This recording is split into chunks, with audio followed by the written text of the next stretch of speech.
Моя проповедь, она называется «Ходить в истине и жить в любви». Это основа отношений. Это очень важно. И давайте мы откроем первое местописание, 3 Иоанна, и прочитаем там с 1 по 4 стих.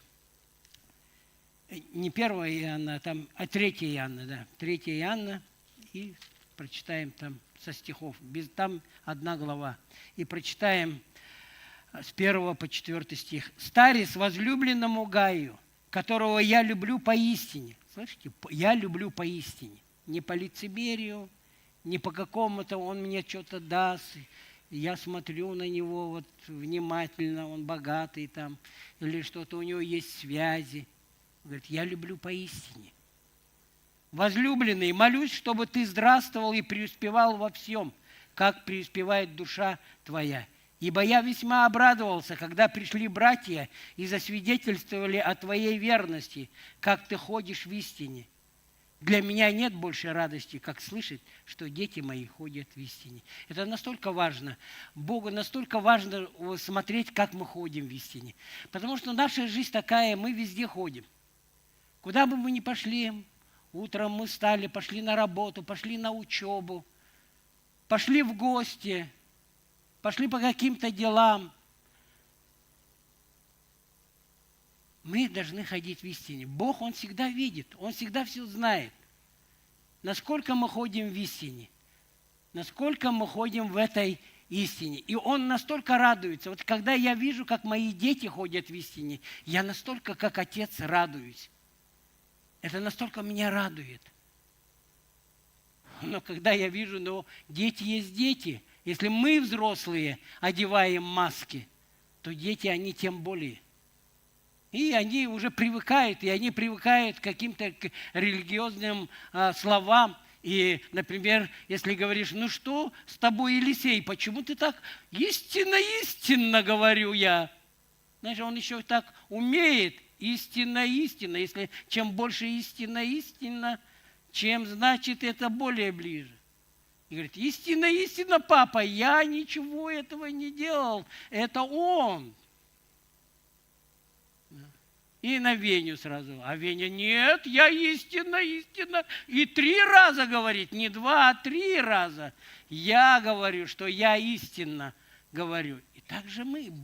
И Бог, Он хочет, чтобы мы ходили, куда бы мы ни пошли. Чтобы мы всегда 24 часа в сутки, с кем бы мы ни встретились, чтобы мы ходили в этой истине, которую Бог нам даровал.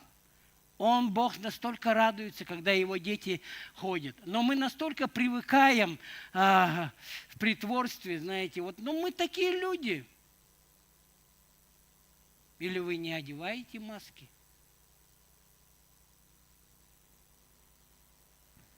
Тишина.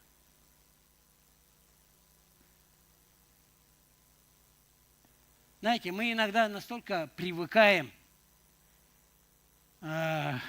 жить в масках, что забываем, какие мы настоящие.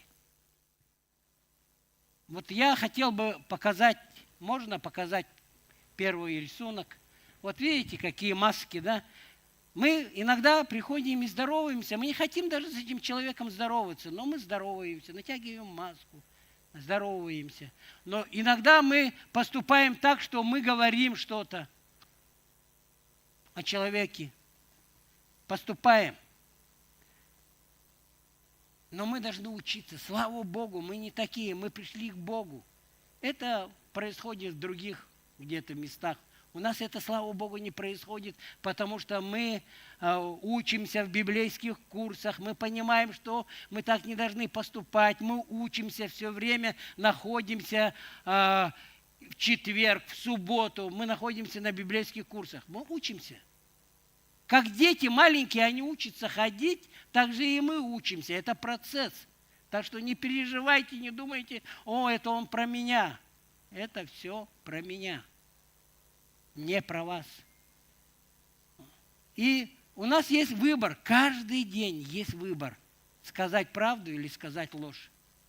Я, учась в библейской школе в Москве, и мы часто ездили на служение, служили, я там в тюрьмах служил, в тюремном служении, и в церкви служил. И когда мы учились в библейских курсах, мы там все, там нету, кто на стульях сидит. Сидящих там нету. Там прихожан, ухожан нету в библейских курсах. Все служат, все должны найти служение, все служат. И вот мы как-то опаздываем на служение, едем на машине, у брата есть машина иномарка, слава Богу, он купил, и мы там 20 человек в трехкомнатной квартире живем, 20 братьев, утром быстро умываемся, чтобы библейскую успеть, библейскую школу, мы там живем за 1,5 часа, чтобы добраться. И едем, и опаздываем, и у него лидер спрашивает: алло, вы где там? Мы мчимся там, а он: мы в пробке. Я говорю: как? Мы в пробке. Какой мы пробке? Мы же мчимся, мы же едем. Ну, надо же что-то сказать. Вот ходим ли мы в истине? И так же мы иногда: где ты, брат? А почему ты опаздываешь? А почему ты там? Ну, как-то же неудобно, я здесь задержалась, красилась очень, перекрасилась там, и время на это ушло. Знаете. Ну, так бывает. Вот моя жена говорит: когда ты соберешься? Она вот пока губы не покрасит, она особо не красится, но губы ей надо покрасить, и у ней все это должно сойтись внутри. И вот она обязательно должна. Я говорю: можно не покраситься, ты так красивая. Но ей надо. И вот так же и мы. И мы привыкаем, и сами не замечаем. И вроде думаем: ничего, это же мелочь. Немного обманул, немного так поступил. И раз мы идем, я там купил банана, там сестрам дал бананы, там они такие довольные. Потом идем, мы кушаем, и я так беру банан, и так... Там кусты. И одна сестра говорит: брат Олег, иди подыми, там есть урна, и брось в урну. Знаете, все начинается с мелочей. Вдруг ты начал сегодня чуть-чуть привирать. Ты думаешь, это в шутку. И знаете, это потом как комом нарастает. И ты не замечаешь, маска твоя, она становится все страшнее и страшнее. Вдруг она была такая миленькая масочка. И вдруг она превращается в какого-то монстра. Мы не замечаем этого. Поэтому мы должны ходить в истине. Поэтому Иисус говорит, мы должны пребывать в этой истине. Иисус говорит: я есть путь, истина и жизнь. И никто не приходит к Отцу, как только через меня. Он говорит: я есть путь. Ходи этим путем, но ходи в истине в этой. Ходи в истине в этой. И живи тогда. И тогда жизнь придет в твою жизнь.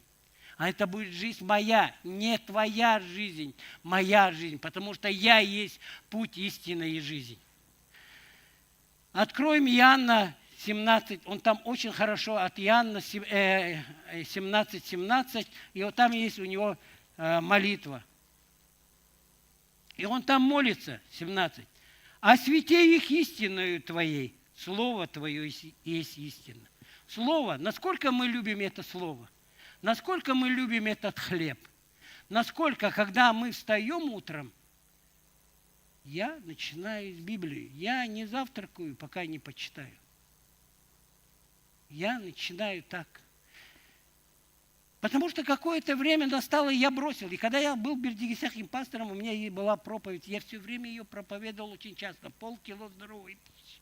Когда ты утром встаешь, что вы делаете? Зубы чистите, правильно?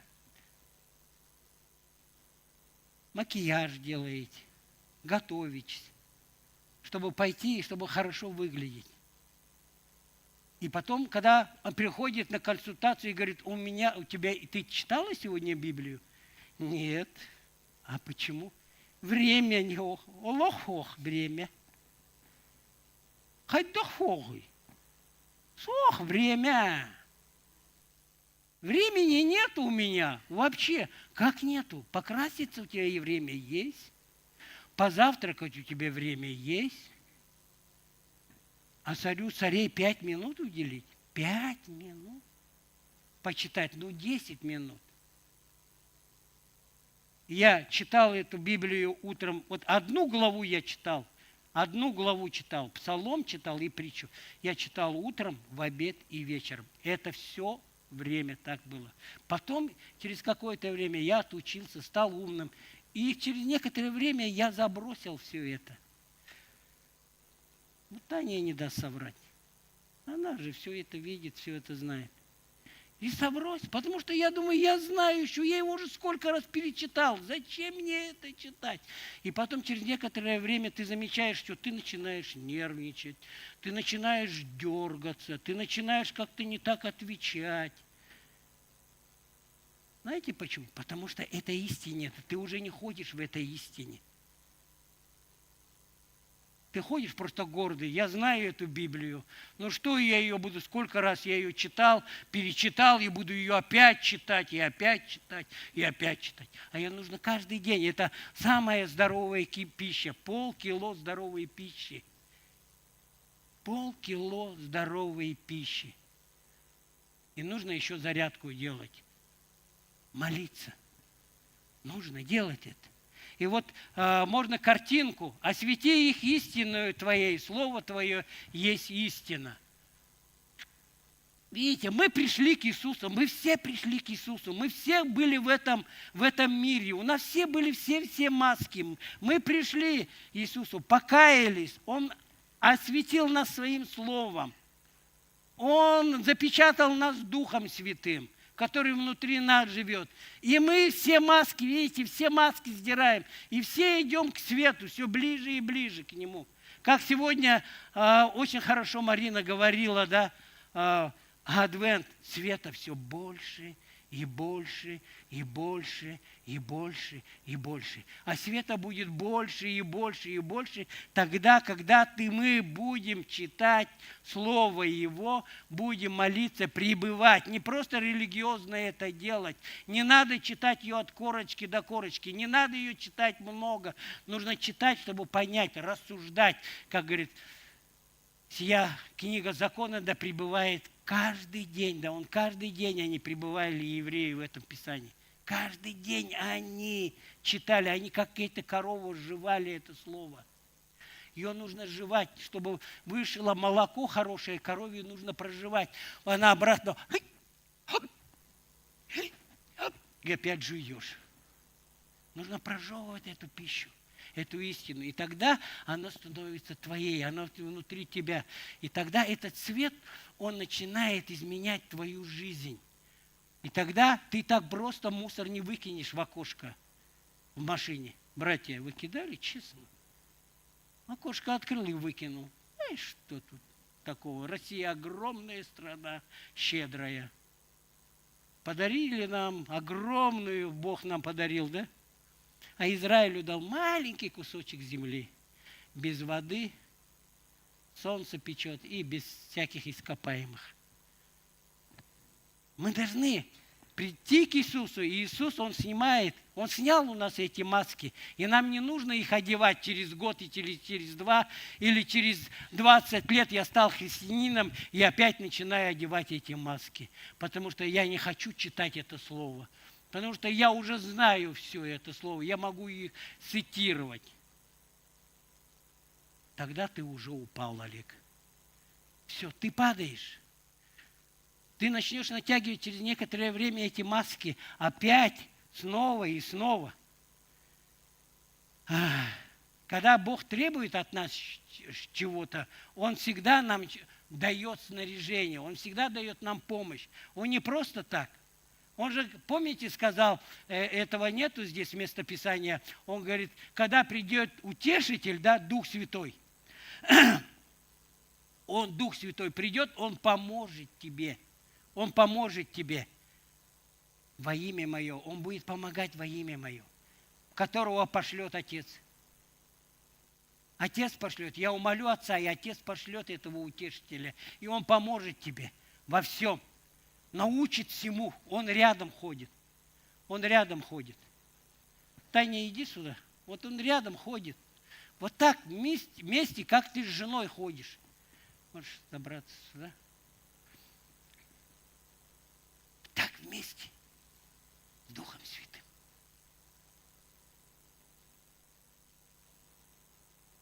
Вместе. Только вместе. И Он научит. Если вот я что-то, вот я бросаю мусор, Дух Святой, ну, тяни меня, говори, совесть мою. Да, не надо это делать, мусор. Или позвонил кто-то, и я обманываю там, а жена там на кухне. У меня так же было, правду скажи. Было так. Говорит, где ты, Олег? А я там на оптовке. Таня говорит, какая оптовка, ты что? Олег, какая оптовка, ты здесь сидишь? Так хорошо, когда ты с Духом Святым, и когда жена есть, которая слышит Духа Святого. Так хорошо с Духом, Он утешитель, Он придет, научит всему, всему научит.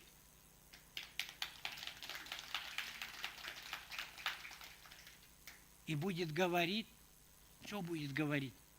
Знаете, Он не будет говорить то, что если ты не наполнен Словом Божьим, Он напомнит тебе, что я говорил. Напомнит тебе, что я тебе говорил. Напомнит. А если ты пустой, ты не читал Слово, что Он тебе напомнит? Он ничего тебе не напомнит. Но когда ты наполнен Словом, Он наполнит. Тебе нужно прощать, Олег, тебе нужно любить, тебе не нужно кричать, тебе не нужно так поступать. Иди попроси прощения. Иди обними их. Иди улыбнись. Он напомнит, потому что это все в Писании сказано. Прощать, любить, обнимать, говорить добрые слова. Аминь. Спасибо, Танюшка. Слава Богу. Откроем Иоанна 16 главу, 14 главу, 14 глава и 16 стих. 16-17 прочитаем. Здесь написано так. «И я умолю Отца, и даст вам другого утешителя, да пребудет с вами вовек». Видишь, Духа истины, которого мир не может принять, потому что не видит Его и не знает Его, а вы знаете Его, ибо Он с вами пребывает и в вас будет. Он в вас, Он во мне, Он во мне. Скажи, Он во мне, скажите, Он во мне. Он в вас, упование славы. Христос в вас, упование славы. Он в вас, Он внутри вас. Но Он хочет нести свою славу, не вашу славу, свою славу. Чтобы Он был прославлен в вашей жизни, чтобы Он был прославлен, что вы ходите в этой истине, что вы поступаете по истине. Иоанна 16 глава, 13 стих прочитаем. 16-13 стих. Здесь написано, когда же придет Он, Дух истины, то Он наставит вас на всякую истину, ибо не от себя говорить будет, но будет говорить, что услышит, и будущее возвестит вам. Он будет говорить вам, и будущее будет возвещать вам, чтобы вы не споткнули, чтобы вы неправильно не поступили. Он будет говорить вам. Каждому из вас Он будет говорить. Слава Богу! Слава Богу. Давайте мы откроем 1 Тимофею 3 главу. 1 Тимофея 3 глава. И прочитаем там 15 стих. 3 глава, 15 стих. Здесь написано, чтобы, если замедлю, ты знал, как должно поступать в Доме Божьем, который есть церковь Бога живого, столб и утверждение истины. Знаете, церковь, она руководима истиной. Слышите? Она руководима истиной. Вот почему, слава Богу, здесь происходят вот эти изменения. Потому что истина, она видит, церковь растет. И церковь, она должна упорядочить, чтобы был здесь порядок, чтобы был этот правильный скелет, чтобы это была правильная организация, чтобы когда на скелете мясо, чтобы оно не болталось, оно крепко стояло, чтобы была в этом мясе мышца. тогда это нужна истина Божья. Все на истине, любое служение Божье. Или церковь, она обязательно руководствуется истиной. Если церковь не руководствуется истиной, то это церковь на человеческом основании, которая развалится. Но да, слава Богу, есть видение, которое Бог дал пасторам. И Алексей Александрович говорит об этом. И мы должны гореть этим. Мы, каждый из нас должен гореть. Что у нас церковь – это место любви. Церковь – это место для всех. Для всех. Это место любви. Здесь должна быть любовь Божья. Это место для всех. Мы не должны там смотреть. Ой, старенький там. Или не так выглядит. Это для всех. Или не той национальности. Это церковь для всех.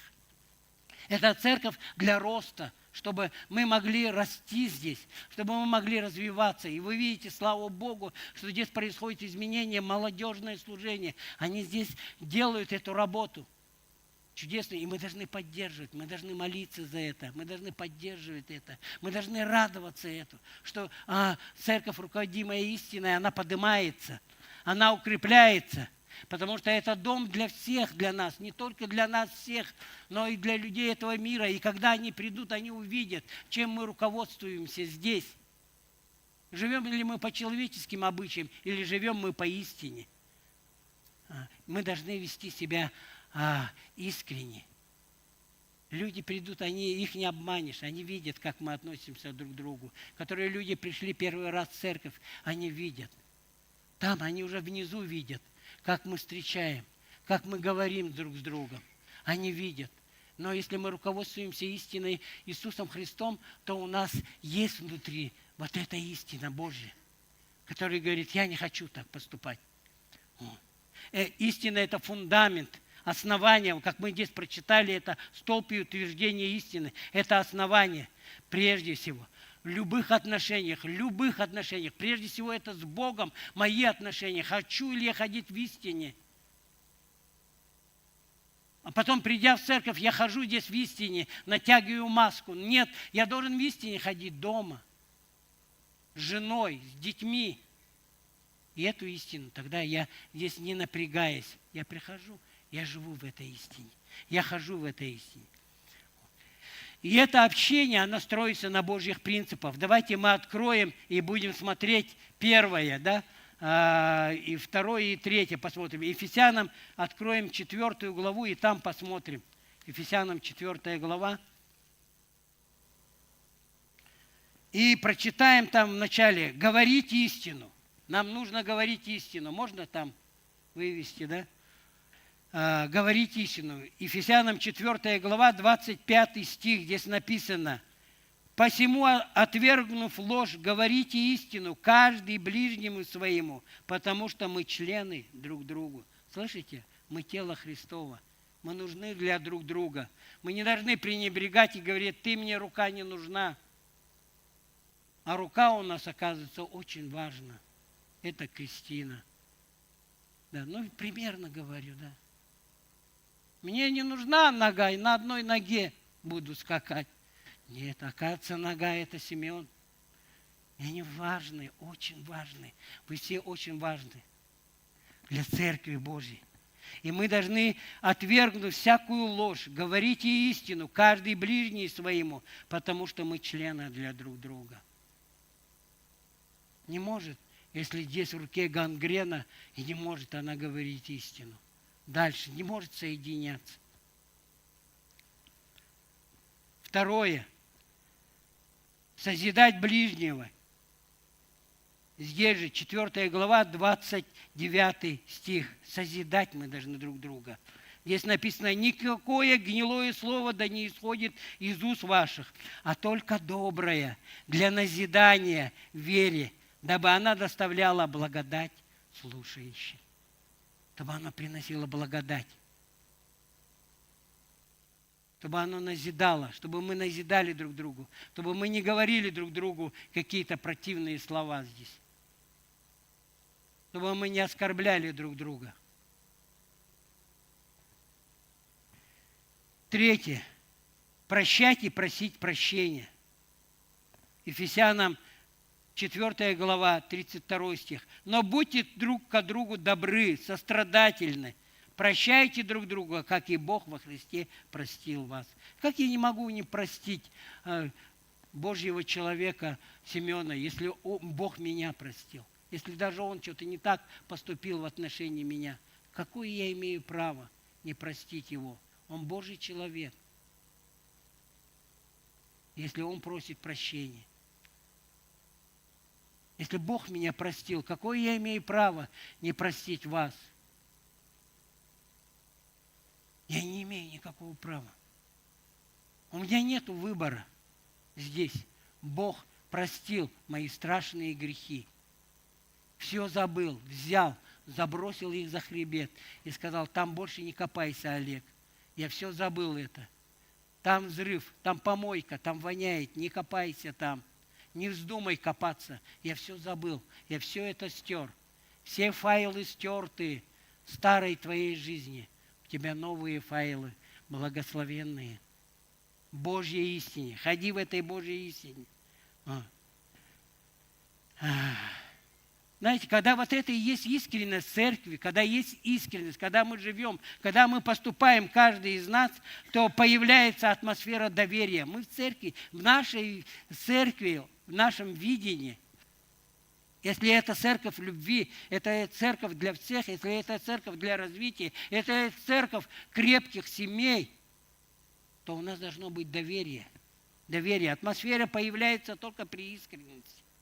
Знаешь, бывает так с человеком, разговариваешь, и человек говорит истину, и вроде неправильные вещи, но внутри у тебя ложь. Говорит вроде красиво, хорошо говорит, но внутри у тебя есть понимание, это ложь. Это ложь. И также, когда мы искренне будем жить, поступать, ходить здесь, в служении, везде будем поступать так, то это будет причина качественного и количественного роста церкви. Люди видят, люди все знают. И церкви также будут у нас крепкие, благополучные, служения будут расти. Но скажу одну такую вещь. Но истина без любви может привести к осуждению, приговору. Знаете, когда я ходил в колонии, там один брат покаялся. Он потом стал служителем, служил в Краснодарском крае. Он покаялся в первой колонии. Он, знаете, как приводил ко Христу? Библией по голове бил. Ужасно, да? И от него все бегали. Но потом, слава Богу, он понял, когда я его вразумил, когда мы с ним поговорили, он понял, что так нельзя делать. Он говорит: что тебя бестолочь не может найти? Ну, здесь же написано. Он здоровый сам был, и боксом занимался, очень известный был человек здесь, в Якутии. Он за сборную Якутии выступал. И он так поступал.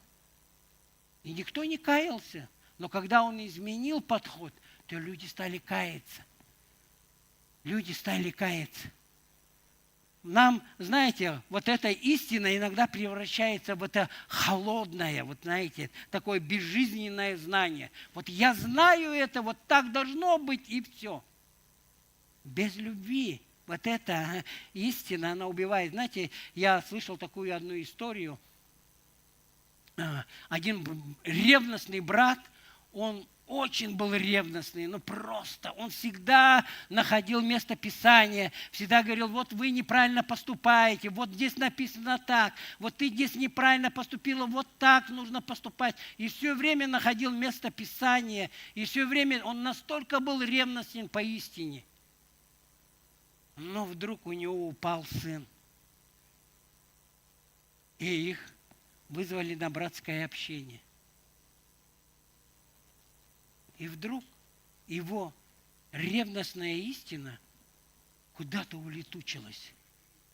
И он таким дрожащим голосом, умиленным голосом: братья, может, вы как-то снисходительно отнесетесь к моему сыну? Но вдруг эта истина его, она куда-то улетела.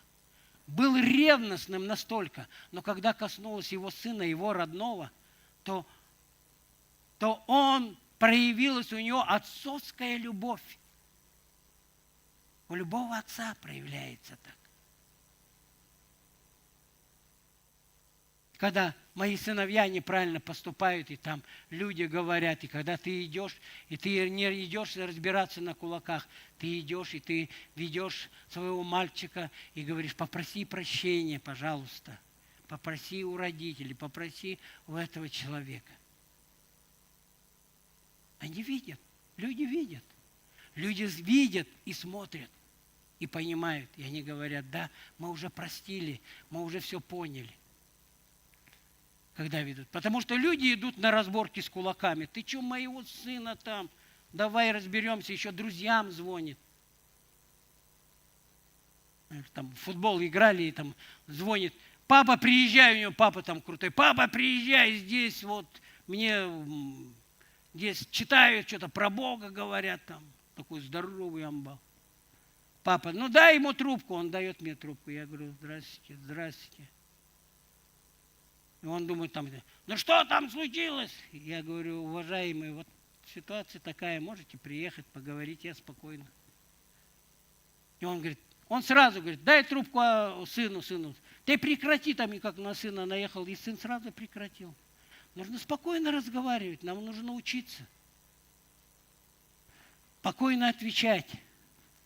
И этому нам нужно учиться каждый день ходить. Вот. Знаете, так здорово, когда эта истина, вот эта истина, она украшена любовью. Она сияет любовью. Когда вот эта истина. Когда есть милость Божья.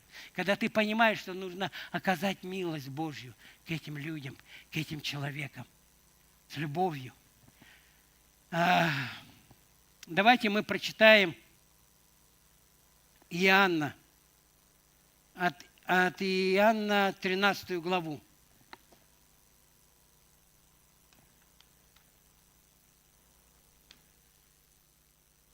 От Иоанна 13 главу прочитаем. Так, и там прочитаем 35 стих. С 34 давайте. Вот. «Заповедь новую даю вам, да любите друг друга, как я возлюбил вас, так и вы любите друг друга, потому что узнают все, что вы мои ученики, если будете иметь любовь между собой». Вот это очень высокая планка. Настолько. Как-то Алексей Александрович проповедовал про это. Говорил, очень хорошая проповедь была. Что настолько высокая. Да, возлюби ближнего, как самого себя. Но вот это возлюбить так, как я возлюбил вас. Вот так нужно любить. Чтобы люди, они могли увидеть эту любовь между вами, что вы ученики Иисуса Христа. И мы должны на практике это любить. Давайте мы посмотрим 1 Петра, откроем 4 главу. 1 Петра, 4 глава. 1 Петра, 4 глава. И прочитаем здесь 8 стих. Здесь написано: более же всего, слышите? Вот он обращается к нам и говорит, Бог: более всего имейте усердную любовь друг к другу, потому что вот здесь любовь покрывает множество грехов. Множество грехов. Так я покрываю своих детей любовью, когда у них есть какие-то грешки. Так покрывал, когда я поступал, когда я перестал читать Слово Божье и сидел, моя жена покрывала меня любовью, молитвой и любовью. Когда я перестал читать эту истину и понял, что я не хожу в истине. Я просто гордый знахарь. Знаю, я это слышал, я это все знаю, я это все прошел. И Бог сказал: ты скоро упадешь. Потому что я за руку тебя держать не буду уже. Я буду рядом идти, да. Посмотрим. Ты на себя уповаешь, посмотрим. Усердная любовь – это постоянная, слышите, это постоянная любовь. прилежная любовь, она постоянная, она никогда не перестает. Любовь никогда не перестает. Слышите, любовь никогда, Божья, не перестает. Никогда. У нас перестает любовь. Мы устаем иногда от своих жен, от своих мужей, от своих детей, от своих родственников. Мы устаем настолько, у нас куда-то уходит, а у Бога любовь никогда не перестает. Она вынослива настолько, вечно вынослива. Насколько вынослива наша любовь? Засеките, посмотрите, засеките, почувствуйте это. Насколько ваша любовь вынослива, насколько вы готовы нести бремя своих родных и близких, когда они падают или когда что-то с ними происходит. Насколько нужно быть искренним с Богом, самим собой и с людьми. Мы иногда бываем с Богом, нам так легко быть искренним, но с другими почему-то мы не искренние. Но это лицемерие, я вам скажу. Это ужасное лицемерие, когда ты говоришь, я тебя люблю, Бог, я тебя люблю, все за тебя сделаю. Да ты пойди даже брата прощения не можешь попросить, да ты обнять не можешь, да ты не можешь добрые слова сказать, да ты не можешь созидать. Ты все только ревнуешь, критикуешь, завидуешь. А нам нужно руководствоваться истиной и с любовью, покрывать, любить друг друга, ободрять эту же молодежь. Слава Богу, мы должны радоваться, когда смотришь эти ролики, когда смотришь, что происходит в церкви, когда приходят эти изменения. Хочу сказать огромное спасибо Алексею Александровичу, но особенно хочу сказать его жене. Знаете, вы его жену многие даже не знаете. Она такая тихая. Зоя. Она такая тихая, но она делает огромную работу. Огромную работу.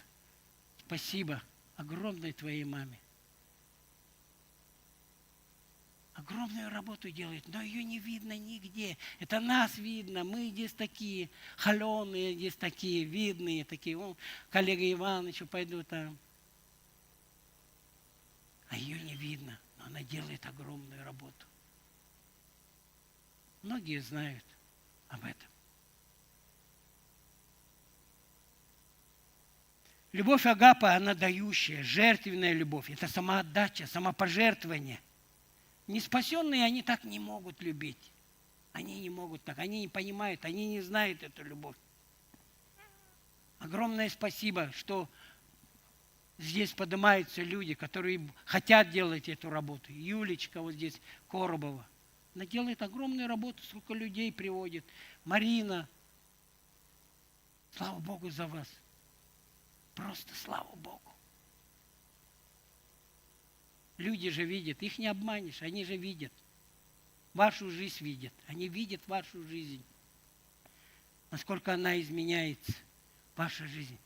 Лиля вот вышла здесь, хрупкая, такая сестричка, делает работу. Слава Богу за это.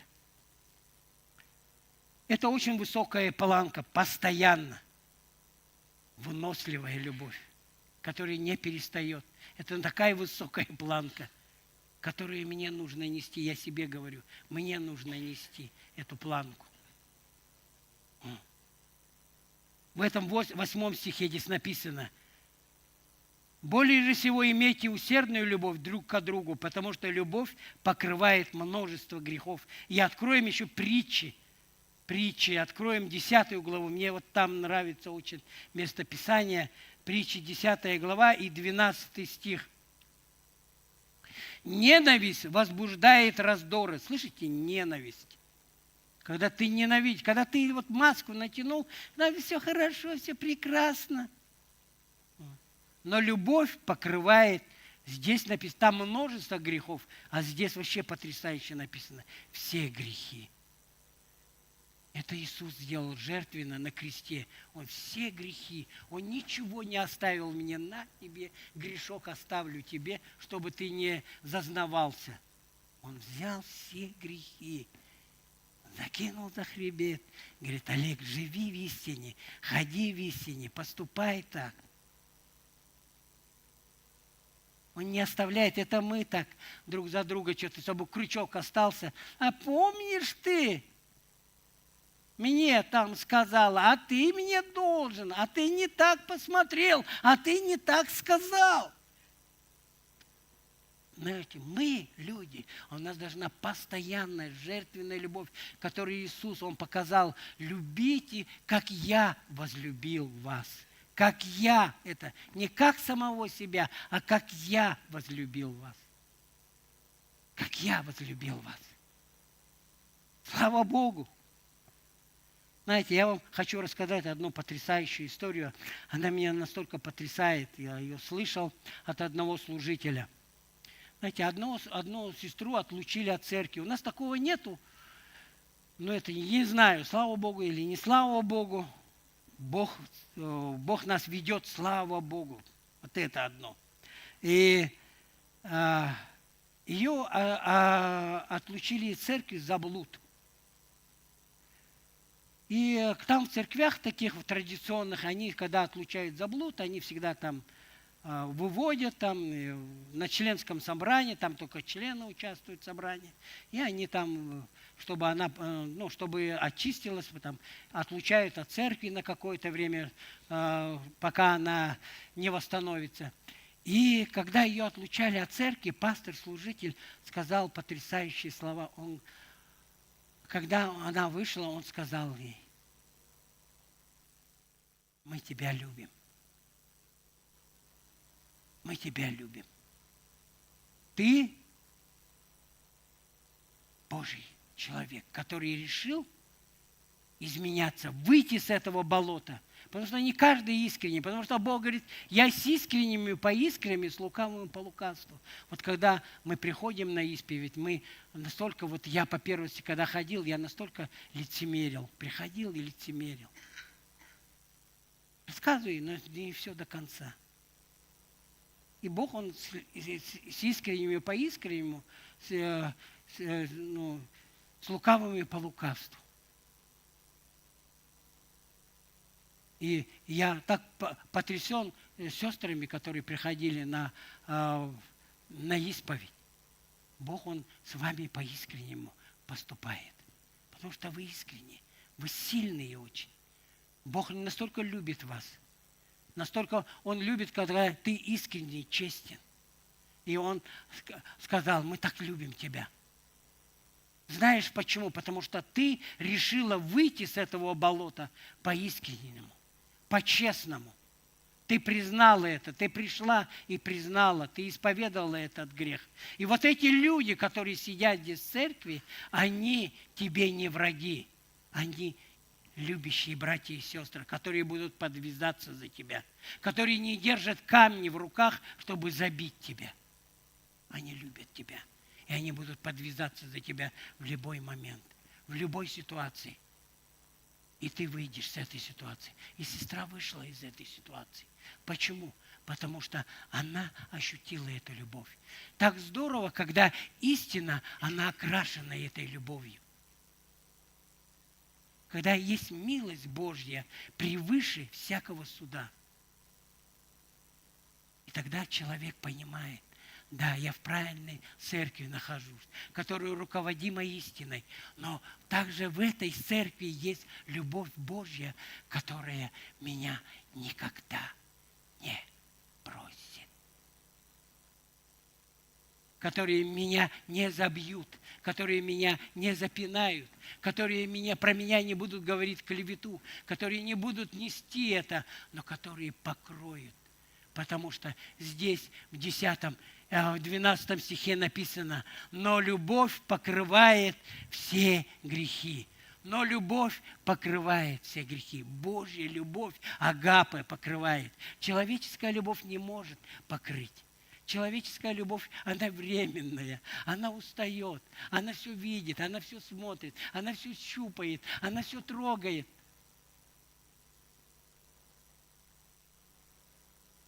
А любовь Божья, она доверяет, она любит. она несет. И вот, заканчивая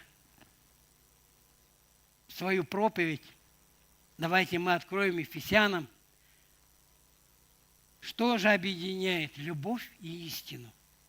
Давайте мы, и тогда можно вывести это, любовь и истина. А там я этот не послал, ладно, место Писания откроем, Ефесянам 4 главу и прочитаем. Ефесянам 4 глава. Будем заканчивать. Приземляться. Ефесянам 4 глава и с 14 по 16 стих. Здесь написано: «Дабы мы не были более младенцами, колеблющимися и увлекающимися всяким ветром учения, но по лукавству человеков, по хитрому искусству обольщения, но истинной любовью», видите, истинной любовью, все возвращали в того, который есть глава Христос, и которого все тело, составляемое и совокупляемое посредством всяких взаимно скрепляющих связей, при действии в свою меру каждого члена получает превращение для созидания самого себя любви. Чтобы мы являли эту истину во всем в любви, чтобы мы являли эту истину во всем в любви Божьей, в любви Божьей. Эту истину, вот эту истину мы несли во всем, являли эту Божью истину в любви, в любви. Чтобы этой истиной мы не били по голове, чтобы этой истиной мы не калечили, чтобы этой истиной мы руководствовались в любви. Чтобы мы не любили друг друга, чтобы мы уважали друг друга, чтобы мы почитали друг друга.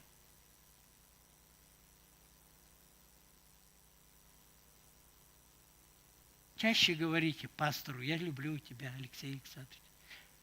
Чаще. И я ему не верю, он говорит: «Я, говорит, Буратино», говорит. Он не Буратино, он Божий человек.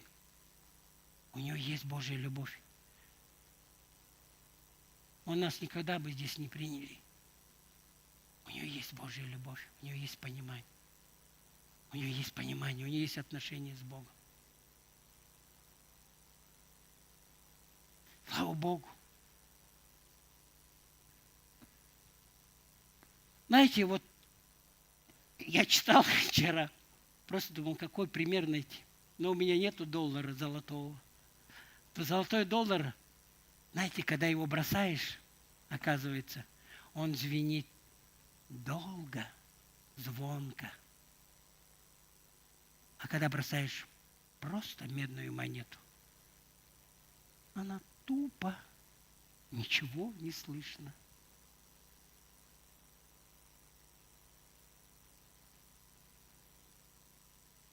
И Бог, Он нас испытывает, Он нас будет бросать. Когда приходит испытание, не бойтесь, когда Он нас будет бросать. Он будет испытывать, насколько мы будем. У монеты есть две стороны. Если что, меня поправьте, пожалуйста. Аверс и реверс, да, вроде? Две монеты, две стороны. Одна любовь, другая истина. Одна любовь, другая истина. Не может быть в монете одна сторона. Две стороны. И если она золотая, ты ее как хоть брось, она будет золотой. Она будет звенеть, издавать этот звук. Долгий, пронзительный. А когда ты бросишь медь, она тускла. Тупо просто падает. И заканчивая, хотел бы сказать, дорогие мои возлюбленные братья,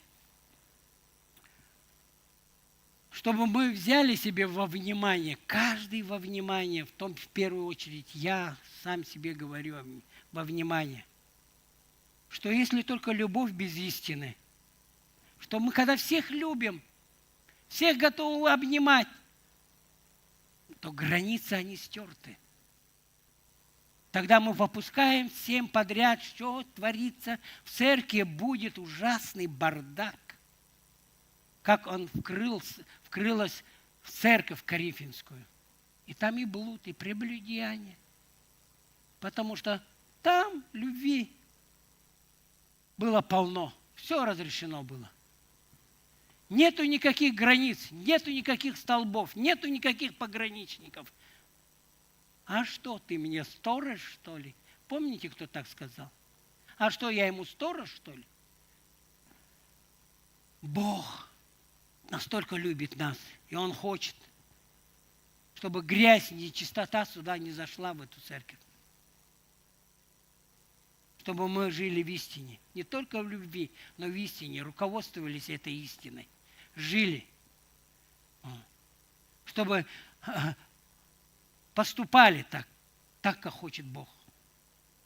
Нам нужно, верю, нам нужно скорректировать все служения, чтобы мы все служения, как Божьи люди, мы могли скорректировать, чтобы было все построено на истине Божьей и на Божьей любви. Давайте мы будем украшать нашу невесту. Наша невеста – это мы церковь, церковь. Давайте мы будем украшать эту невесту, которая должна быть приготовлена без пятна и порока в последнее время истиной и любовью. Давайте воздадим Ему славу Богу. Аллилуйя! Слава Богу!